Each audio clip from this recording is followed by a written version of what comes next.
Chapter 3 Episode 6, Communicating After Work. A month had passed since we first spread the rumors. The workday ended without a hitch. People left the break room to return to their housing, leaving only me, Kaken, Tony, and you've been working here for over a month now. How do you like it? Any problems? It's the best job ever. You've been perfectly hospitable, and I've found the work pretty fulfilling. Best of all, the way you use slimes for profit is wonderful. Kaken declared, and the other two, that's God, I thought that between all the job training and research, you might be overworked. Don't worry us. What you?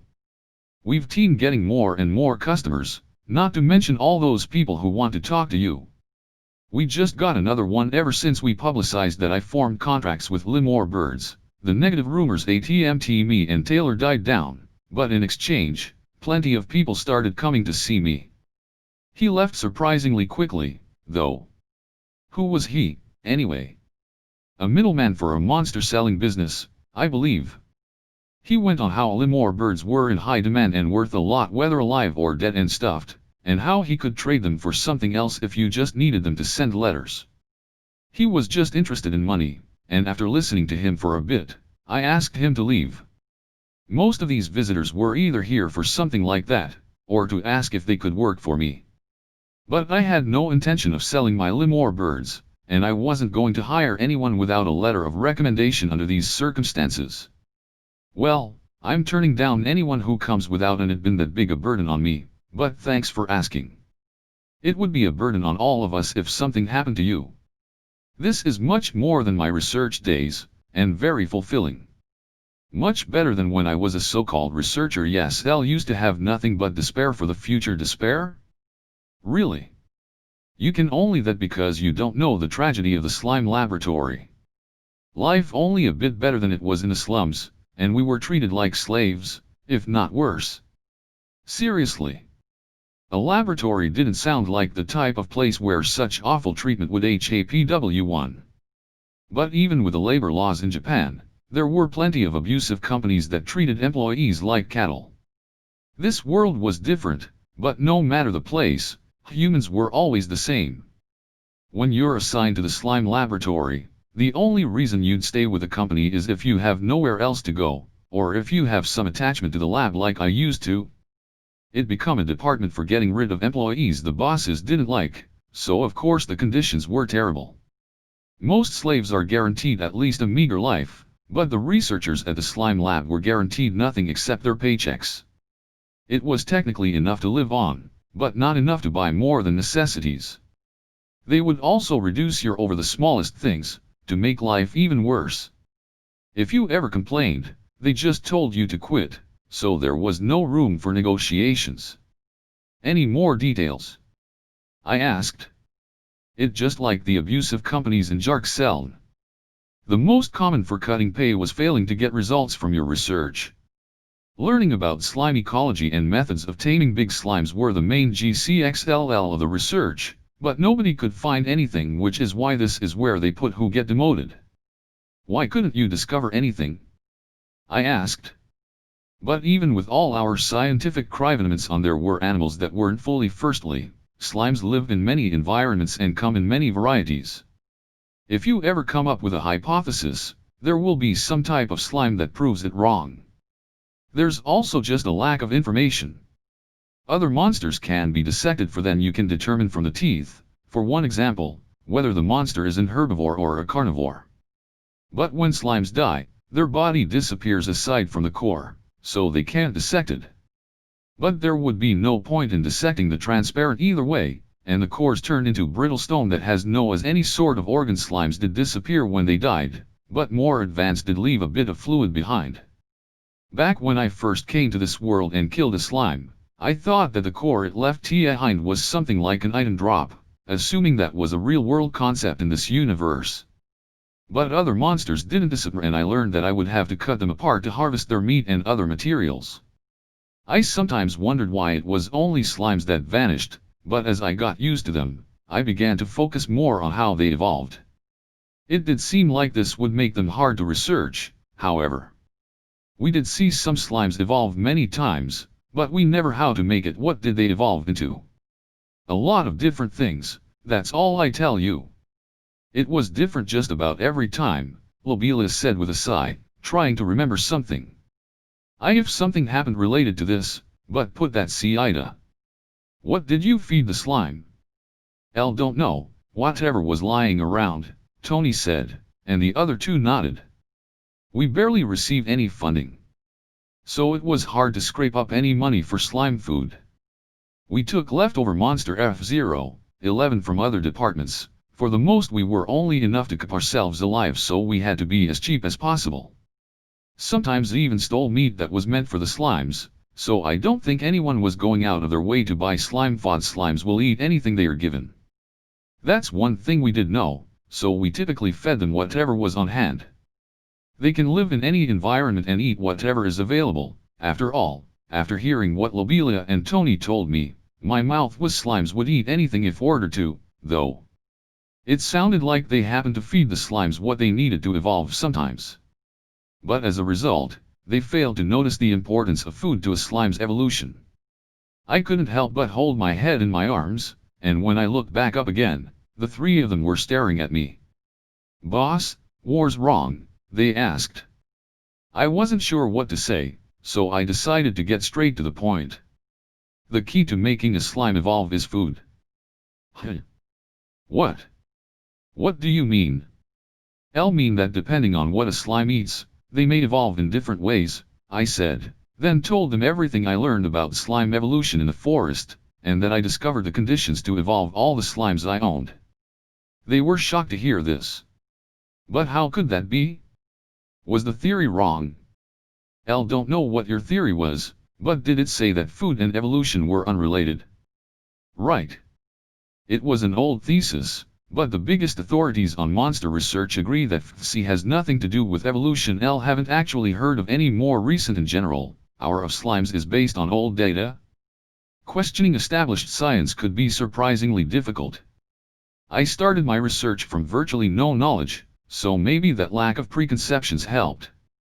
Now Lobelia and Tony were holding their heads in their arms. From their perspective, I was defying common sense. It was probably hard to connect right away. Kaken, however, remained strangely quiet. Kaken! I shouted. He was hanging his head and weeping. Boss? Yes? He began to speak quietly and monotonously. What you say makes a lot of sense. When I was at the lab, actually, I was searching for the method of evolving a slime into a big slime.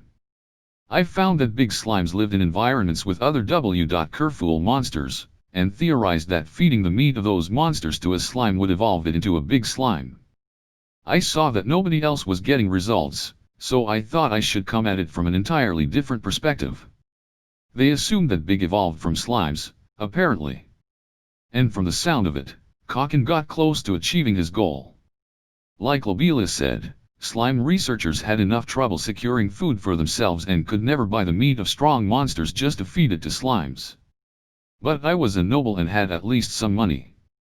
I desperately wanted to get some results so they would transfer me to another department, so I hired adventurers to hunt strong monsters that I could feed to slimes.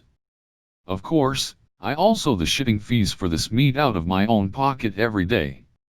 This went on for around the slime finally evolved. But rather than become a big slime, it evolved into something called a meat slime. Not only did the slime eat meat, but its whole was made of it. Its whole body. That's the only way I can describe it. It like a writhing blob of raw. I'm sure you imagine how sickening it was. I was fired from the laboratory shortly after that, and had to sell my house and almost all of my belongings to make up for the money I spent. I couldn't continue my research after that. But if what you say is correct, it would explain why my slime became a meat slime. I only wished that I had known sooner. Maybe I would have found out myself if I could have my research. Curses. Kaken said and to shed tears again. I could see why he would be frustrated.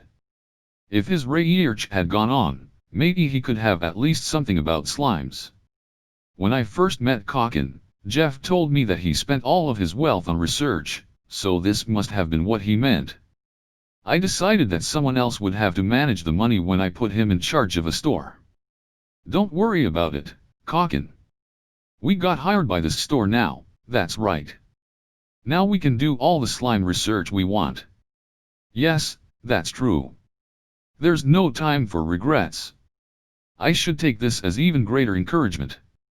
Lobelia and Tony seemed to cheer Kaken up, as he soon got a hold of himself, more motivated than ever before. I was glad to see he wasn't cynical. I happen to know how to tame a big slime TN, but bringing that up might have depressed him again. I didn't have the courage to tell him, or the conversational skills to do it without hurting his feelings. So what were we talking about? We were telling the boss about the poor conditions at the slime laboratory, alright, and we got sidetracked talking ATXUT, the conditions for evolution. Boss, do you have any other questions? What did the laboratory tend to evolve into?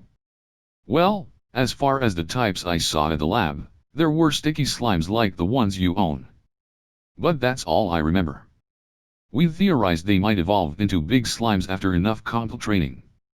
Most of our work involved capturing slimes and having them fight other monsters until they wouldn't have had time to evolve. A long time ago, one of the slimes I used for research evolved into a tree slime. I've never heard of those before. What was it like? It was like any old slime at first, but a tree eventually sprouted from its core? Like the core was a seed? What happened then? That's it. What? The tree kept growing, roots burrowed into the ground, and it became a plain old tree. There still seemed to be a core inside, but it was as immobile as an actual tree. Did you find any special use for this slime? Not really, unless you were to cut it down for UFC. Boss, it's not that easy to find slimes that are useful. The sticky slimes had fluid that worked as an adhesive. But that was about it, and we could just use glue for that, so it wasn't that valuable when slimes evolved to higher ranks that weren't big. We them failures and TSSSED them aside. It didn't sound like the researchers had much passion for slimes. Maybe the GMR conditions and the lack of future prospects killed their motivation, but I felt like they were too cruel to the slimes. One of my goals in this world was to raise the value of slimes. I didn't understand why they weren't more widely used in the first place. They were weak, but even the most slimes had countless uses. Even weak slimes are great at detecting danger. They'll know when monsters are before anyone else. They're also good for finding water beds they search for due to consume, as these are both vital to surviving in the wild. Ever since we first met, I've felt that you're pretty compatible with slimes, boss. Apparently so. I can handle a huge number of them, there's that too, but I was referring to your capacity to understand them. You can have high compatibility with a familiar, but not in the same way that everyone does. For example, if you got together some tamers who were all compatible with a specific type of monster, not all of them would good at mutually understanding their familiars, Lobelia said. Some tamers could empathize with their familiars, while some understood them by watching their behavior. You do a degree of mutual understanding to consider compatible, but once in a blue moon, there comes a tamer who can understand monsters as if they were humans. You probably fall into that category. As for me, I can tell when a slime doesn't like something, but that's it. Same here. I can form contracts with them, but I wouldn't know when they're afraid or thirsty. They also sometimes stretched out their bodies to carry things for me. Maybe that was an example of some understanding between us.